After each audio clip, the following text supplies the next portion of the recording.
kubize igama lakho, emva kokubiza igama lakho kufunyanwe uba umsebenzi wakho uqualifies uba ngoyohlala.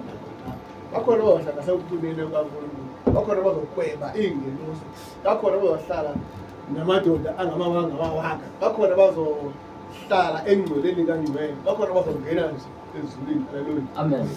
So umuntu kushiyana ngomsebenzi wenzephi emhlabeni. Haleluya. Amen. So imisebenzi yabantu that is why xa uduzwe ngale vele kuthiwe akwenze i-obituary. Kufanele i-obituary uzofunda imisebenzi abeyenza lo muntu wonke besaphila. Kodwa wangena kwibanga lesithathu, wofunda kwisikole esithile, woxelenga, kuthiwa waxelenga, wophangela eKapa, kwilizwe lenduli lentaba eRhawutini. Hey, ufunda umbala omngaka. Nasezulwini bawuba njalo, wofunda uba wena zendlweni phi Emhlabeni. Haleluya. Amen. Ndiyabuyelela uThixo ngento zonke asenzele zona. Haleluya. Amen. Into endiyithanda apha enkonzweni, umuntu ufunda ngeempazamo zakhe. Haleluya. Amen. And akhona one ovalelayo uba athi akwazi ufunda. Haleluya. Amen. Ngoba banikeza ithuba, banikeza itshansi ukuthi bakwazi uthini ukwenza into kaThixo, kwenjani waThixo. Ukuthi into hayi ngokamfundisi uThixo. Amen. Amen. Ngowethu sonke. Haleluya. Amen. Haleluya. Amen. Masithole iBhayibhile egameni kaYesu. Haleluya. Amen. Ungathola zii-pictures ngala iPhone nje unginike nzoba nexesha apha kum. Haleluya. In the name of Jesus. Masitshile incwadi kaYohane 12.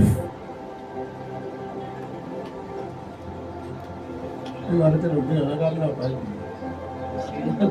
Jesus is Sabbath. Take. Hallelujah. Amen.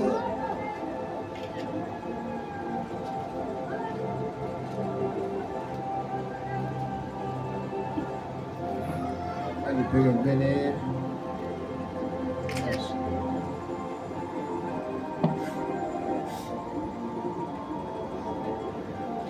mina ngifaka yazi uzofunda iBhayibhile, kodwa ngokufunda iBhayibhile uzokubhala. Usazi isiXhosa. Yasazi? Unyanisile sazi isiXhosa sifunde kwendlela. Haleluya. Okay, kodwa ifumene incwadi kaYohane chapter 12. Ngoba safunda nje uverse 24 yedwa. Haleluya.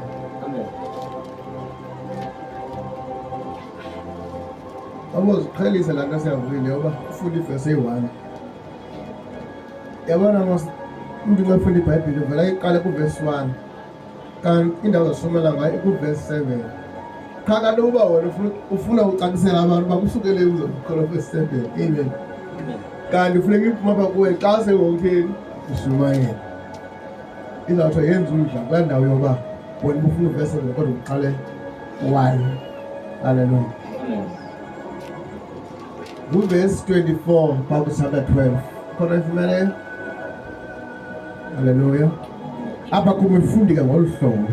Inene ndithi kuni ukuba ukhozo lwengqolowa oluwe emhlabeni aluthanga lufe, lona luhlala lungabi nto.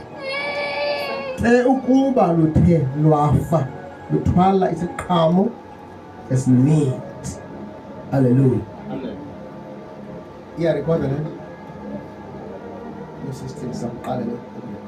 Haleluya. Amen.